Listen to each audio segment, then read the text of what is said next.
There is a famous story where Cleopatra dissolves a pearl in vinegar to win a bet against Mark Antony.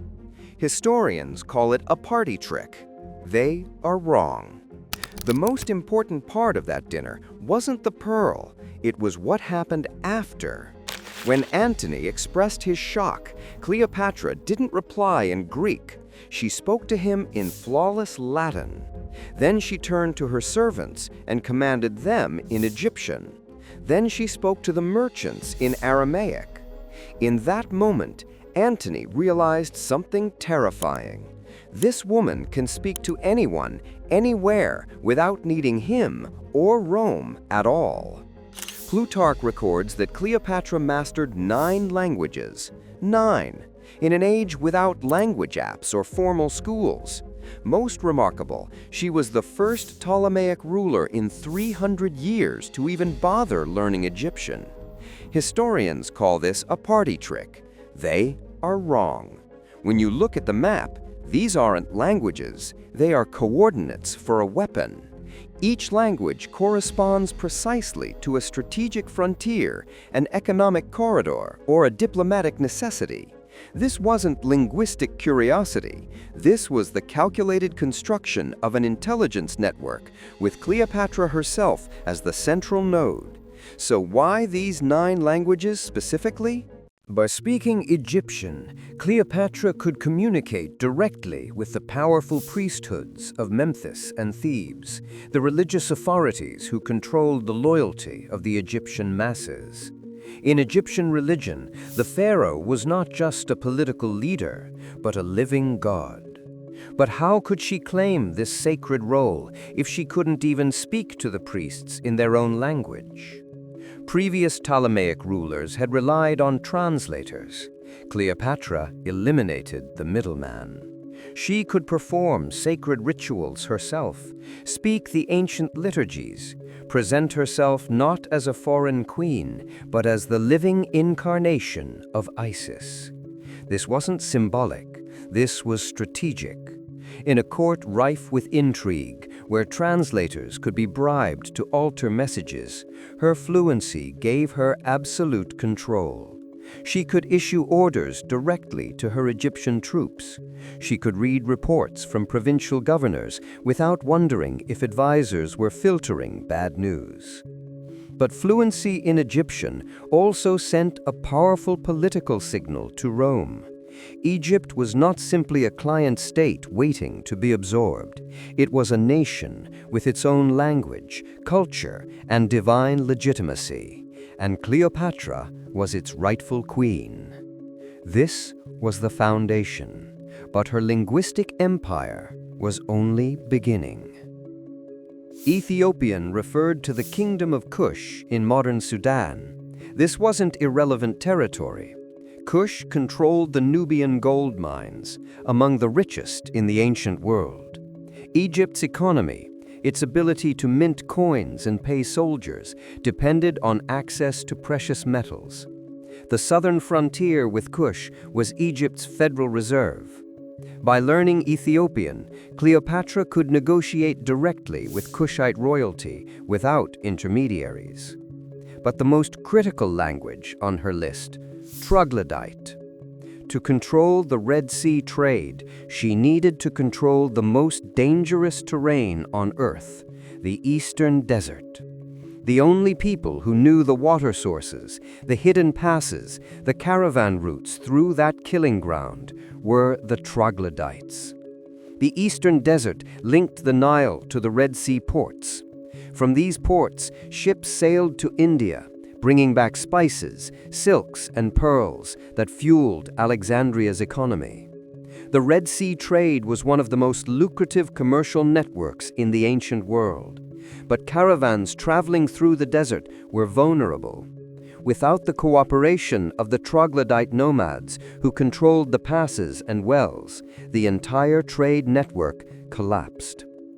By learning their language, Cleopatra established direct diplomatic relations with the people who controlled Egypt's economic lifeline to the east. She didn't send envoys, she didn't rely on interpreters, she spoke to them directly. These weren't random linguistic choices. These were calculated investments in frontier security and economic stability. Hebrew, Arabian, and Syrian, Aramaic, covered the Levant. This wasn't academic interest, this was geopolitical reclamation. At their peak, the Ptolemies had controlled vast Levantine territories. By Cleopatra's time, these had been lost. She intended to reverse this, and language was her weapon. By speaking Hebrew, she could negotiate directly with Herod the Great. When Mark Antony granted her control of the lucrative balsam plantations in Jericho, Cleopatra leased them back to Herod for 200 talents annually. She guaranteed massive revenue without military occupation. But the deal only worked because she could negotiate terms directly in his language without translators who might favor one party. Arabian covered the Nabatean kingdom, which controlled the frankincense and myrrh trade routes. These weren't mere luxuries. In the ancient world, incense was essential for religious rituals and medicine. By speaking their language, Cleopatra could establish direct trade relationships. Aramaic was the commercial language of the Levant, spoken in Antioch and Damascus. For a queen determined to control Mediterranean commerce, this was essential. It allowed her to communicate with merchants and bankers across Eastern trade networks. These three languages formed a linguistic corridor through the Levant, allowing Cleopatra to project influence and extract wealth without deploying massive armies. But her most audacious linguistic gambit involved Rome's greatest enemy. The final two languages reveal Cleopatra's true genius: Median and Parthian. The Parthian Empire was the superpower of the East. In 53 BC, they had annihilated a Roman army at Carrhae, one of Rome's most humiliating defeats. The Parthians controlled the Silk Road. They were the one force Rome genuinely feared. By learning Parthian and Median, Cleopatra established an independent diplomatic channel to Rome's greatest enemy. Think about what this meant. When Mark Antony planned his Parthian invasion, Cleopatra could communicate directly with Parthian envoys. She could gather intelligence. She could explore separate peace negotiations. She could even negotiate an anti-Roman alliance if necessary. This was strategic ambiguity at the highest level. Rome needed Cleopatra's wealth to finance campaigns, but Cleopatra had positioned herself so she wasn't merely a Roman client. She was a sovereign with independent diplomatic relationships across the entire Mediterranean. She could play Rome and Parthia against each other, and Rome knew it. This is why Octavian's propaganda was so vicious. He couldn't simply portray Cleopatra as a foreign queen. He had to transform her into a monster, a seductress whose power came from sexual manipulation rather than strategic brilliance.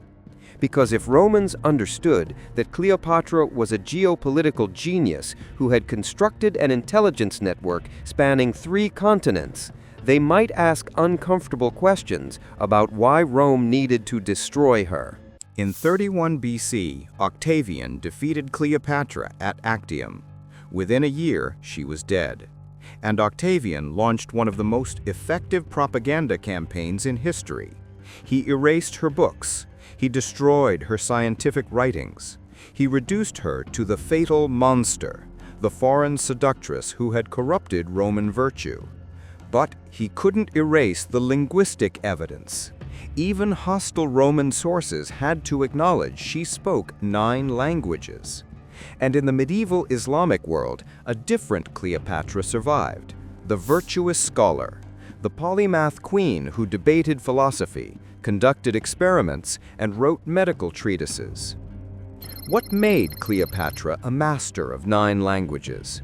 Strategic necessity.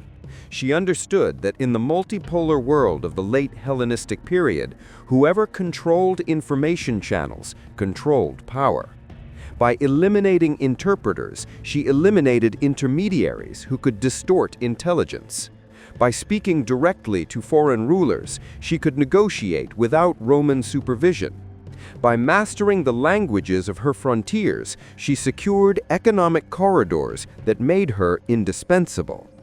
Her 9 languages weren't 9 separate skills. They were 9 threads in a single grand strategy to position Egypt as an independent power that could negotiate with Rome as an equal, that could threaten alliance with Parthia if necessary, that could control Mediterranean trade, that could reclaim lost territories through diplomacy rather than war. Rome destroyed her because she was too dangerous, not because she was beautiful, because she was brilliant, because she had constructed a geopolitical position so sophisticated that it took the combined military might of the Western Mediterranean to dismantle it. Language was her weapon, knowledge was her strategy, and that's exactly why they had to destroy her memory. If this hidden history changed how you see the ancient world, subscribe to Beyond Known History for more stories they tried to erase.